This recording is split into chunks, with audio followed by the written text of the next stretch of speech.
আরে এত জেদ করবার কি আছে? ওয়ান সাইজ ফিটস অল তো ব্যাপার নয়। তুমি একটা শপিং মলে গেছো, সেই শপিং মলে গিয়ে একটা ড্রেস তোমার পছন্দ হয়েছে, কিন্তু সেটা তোমার শরীরে ফিট করছে না, হয় একদম ঢলঢল করছে, আর না হলে যদি তোমরা আমার মতো একটু মোটা মানুষ হও, বালাই শার্ট মোটাকে বলে, একটু হেলদি মানুষ হও, তাহলে তোমার গায়ে হয়তো সেটা টাইট হচ্ছে, তুমি আনকমফোর্টেবল থাকছো সেটা পরে, তাহলে তুমি সেই জামাটা কিনবার জন্য জেদ ধরছো কেন? আর কি জামা কাপড় নেই শপিং মলে? এইটাই কেন তোমাকে পেতে হবে? ওই জামাটাই বা কেন তোমাকে কিনতে হবে? দেখো চতুর্দিকে তাকিয়ে, যখন তুমি 10,000 টাকা নিয়ে একটা মাত্র শার্ট কিনতে কোনো শপিং মলে যাও, যতক্ষণ পর্যন্ত না তুমি জামাটা পছন্দ করে কিনে বিলটা পেমেন্ট করে ফেলছো, ততক্ষণ পর্যন্ত গোটা শপিং মলের প্রায় সব জামাই বা শার্ট, দেখো আমরা তো মধ্যবিত্ত মানুষ, কত বড় আর শপিং মলে যাব, আমরা সেই শপিং মল চোখে দেখিনি, অন্তত আমি, যে শপিং মলে 10,000 টাকা দামের থেকে বেশি দামের শার্ট পাওয়া যায়। তো সুতরাং যত শার্ট আছে শপিং মলে, সেগুলো সবকটাই তুমি কিনতে পারো, যতক্ষণ পর্যন্ত তোমার পকেটে ওই 10,000 টাকা আছে এবং তুমি শার্টটি কিনছো না।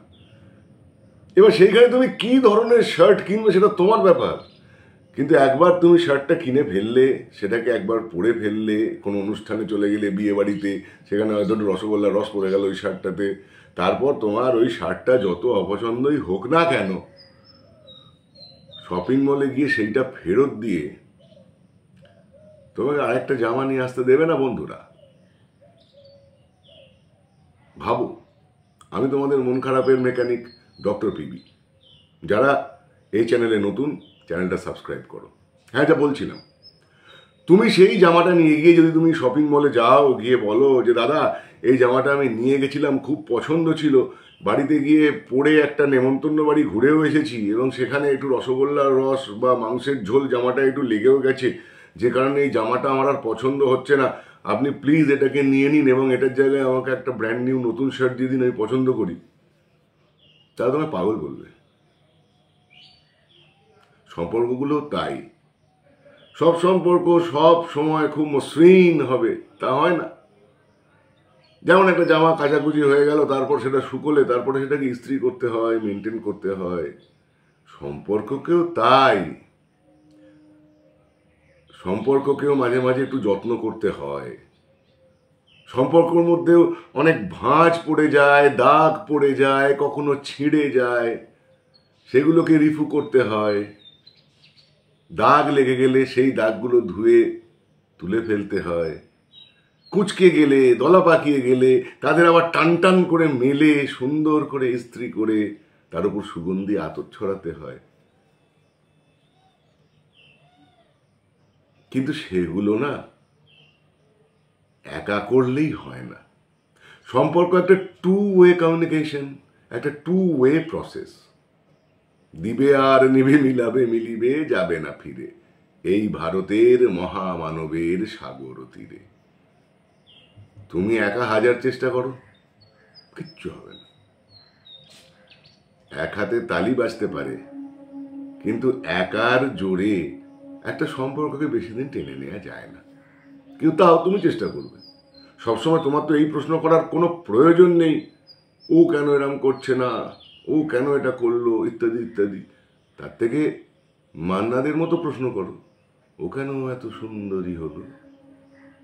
যে মানুষটাকে একটা সময় তোমার এত ভালো লাগতো, আজ তার প্রতি তোমার এত অভিযোগ কেন? করো না। তুমি নিজে পছন্দ করে ওই নতুন শার্ট কেনার মতো বহুমূল্য শার্ট তুমি কিনে এনেছো। কেনা কথাটা আলংকারিক অর্থে ব্যবহার করছি, অ্যাকচুয়ালি এরকম ভাবতে চেও না। যে বন্ধুত্ব, যে সম্পর্কে তুমি আছো, সেই সম্পর্কের উপর ভরসা রাখো, তাকে সময় দাও, স্পেস দাও, কিন্তু জোর করতে চেও না। কোনো জামা কাপড়ের দলা পাকানো, কোঁচকানো ভাব তোলবার জন্য ইস্ত্রি যদি ওভারহিটেড হয়ে যায়, জামা পুড়ে যাবে।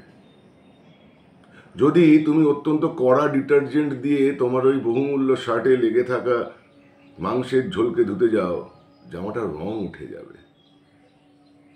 আর যে জায়গাটা ফেঁসে গেছে, ছিঁড়ে গেছে, সেইটা যদি তুমি সুযোগ্য রিফু করতে পারেন এমন কারিগরের কাছে না দিয়ে কোনো আনাড়ি লোকের হাতে ছেড়ে দাও বা নিজে করতে যাও, তাহলে দেখবে যেটুকু ছেঁড়া ছিল সেই ছেঁড়াটুকু বরং ভালো ছিল।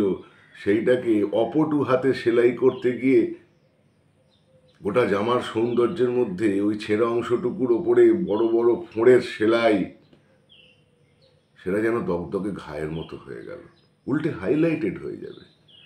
দরকার নেই।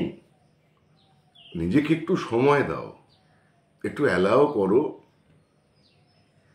নতুন নতুন যেমন ছিল এখনো ঠিক তেমনটাই থাকবে না গো, ওরা হয়ই না। আর একটা কথা কি জানো, যেমন তোমার ওই 10,000 টাকা দামের জামাটার একটা এক্সপায়ারি ডেট আছে, ঠিক তেমনি তোমার সম্পর্কেরও একটা এক্সপায়ারি ডেট আছে।